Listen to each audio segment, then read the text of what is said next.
Welcome all of you in online teaching learning process. We have started unit number first, basic concepts in industrial chemistry from the paper number 6, industrial chemistry. And in our last video we have seen flow diagram and their types, and in this video we will see details about the material balances to carry out any type of chemical reaction in industrial level. First we will see what is material balance. So in the case of material balance, that is according to law of conservation of mass, we know that mass cannot be created nor destroyed. So this is the law of conservation. In case of industrial process, mass can be entered in any system of the process through different streams, and mass can leave out via different streams from the same system. So there is a input and output in any type of industrial process. Hence we can write equations called as material balances or mass balances, indicating the amount of material entering in the system and leaving in the system.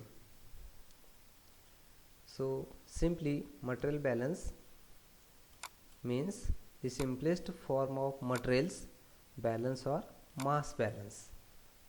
So here accumulation is equal to input of the material and difference between input and output of the material. Suppose the input is inserted, then accumulation of that process takes place and we are getting the product, that is output. So accumulation is nothing but difference between input and output. Then we will see what is the purpose of mass balance calculations. So mass balance calculations of any system in the process serves the following purposes. That is, first one, they may help to know the amount and composition of each stream in the process. That is, it can help us to know the amount and composition of each stream in the process, amount of input material. Then mass balance calculations can be helpful to know energy balance in the system. Also we will get the information about the consumption of energy. Then next we can make technical and economic evaluation of the process and process units from the knowledge of that used material and energy consumption and product yield obtained. Then another purpose is, from this we can come to know quantitative environmental emissions of the process, that is the gases liberated from that process. We can determine the quantitative or that quantity of that emission of gases. While writing the mass balance equations, we have to consider the two assumptions. First assumption is there is no transfer of mass to energy, that is there is no conversion of mass into energy. And second assumption, mass is conserved for each element or compound on molar or weight basis. That is, conservation of mass takes place. So in the case of mass balance equations, applying the law of conservation of mass to any system, we can say that all mass entering in a system will be equal to mass leaving the system and mass accumulating in the system. That is, we can draw it in the form that the rate that mass enters the system is equal to summation of rate that mass leaves the system and rate that mass accumulate in the system. So this is the summation is overall rate that mass enters the system. So this is the mass balance equations. So in the case of mass balance equations, when there is one we can consider one example. when we fill a bathtub, if we try to add water to a half filled tub with the drain open, then the following situations will be possible. That is, first situation is the water will enter faster than it leaves through the drain. That is, first probability is entrance of water is faster than outlet of water. Then second assumption, that is situation second, is the water will enter slowly then it leaves through the drain. And third situation is under the proper circumstances the water will enter at exactly the same rate as it leaves through the drain. That is, there is a equal inlet and outlet are equal. So in the case of mass balance equation, if the process is steady state process, then nothing changes with time. There is no change if the process is steady state. For such a process, there would be no accumulation of mass in the system. That is, there is no any accumulation of mass in the system takes place because there is a steady state process.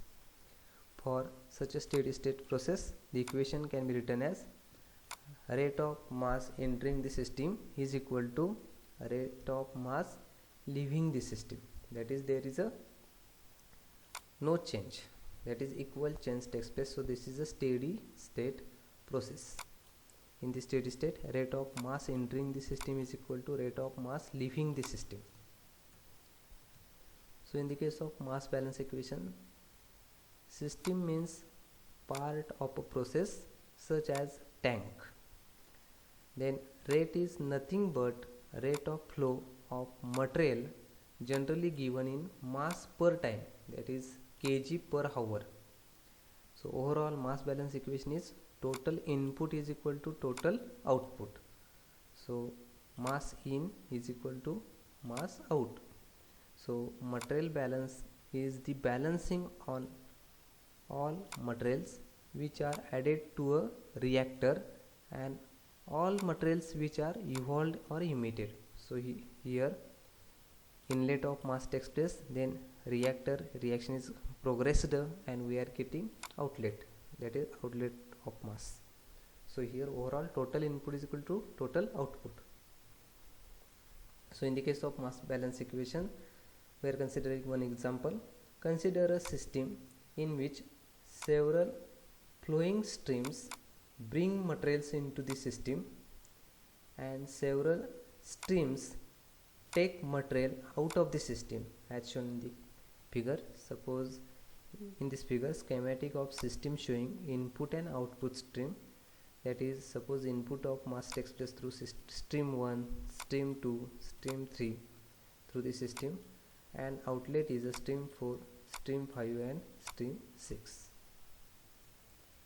So for this system, applying the above equation, that is in this case input is equal to output. So m1 plus m2 plus m3 is equal to m4 plus m5 plus m6. The each term m is expressed in mass per time. That is, in general, for steady state, total mass balance equation can be given as summation of mass inlet is equal to summation of mass outlet. So input stream is equal to output stream, both are equal. For example, 3 different streams deliver contaminated oil to a waste oil tank. We are taking one example, that is 3 different streams deliver contaminated oil to a wastewater tank, waste oil tank. Then mass flow rates of these streams are as, suppose input stream first will deliver contaminated oil to a waste oil tank. The flow rate is a 158.2 kg per hour. Then input stream second flow rate is a 267.5 kg per hour, and third number stream flow rate is a 103.7 kg per hour. So here the waste oil tank is put on a scale and outlet pipe is placed in the tank. so that waste oil can be steadily taken out. Then what is the mass flow rate of the withdrawal oil to maintain constant scale readily, which can be explained in next diagram. That is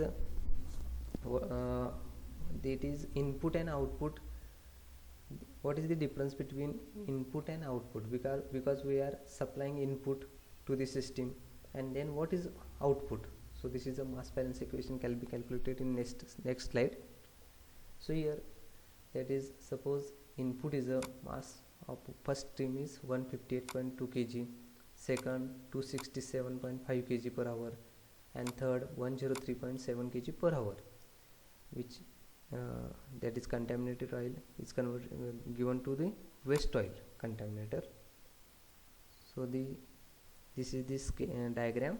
So as the flow rates into the tank and out of the tank will be constant. So this is a input system and this is a output system. Suppose these two systems are equal, constant, then there is a no accumulation of oil. So there is a no any type of accumulation of oil in the tank, and this is the steady state process. So the rate of outflow of oil will be M outlet is equal to M1 plus M2 plus M3, that is summation of 158.2, 267.5 and 103.7. so M outlet is equal to total 529.4 kg per hour. So here overall equation is a mass input is equal to mass output. So thank you all of you for listening this video.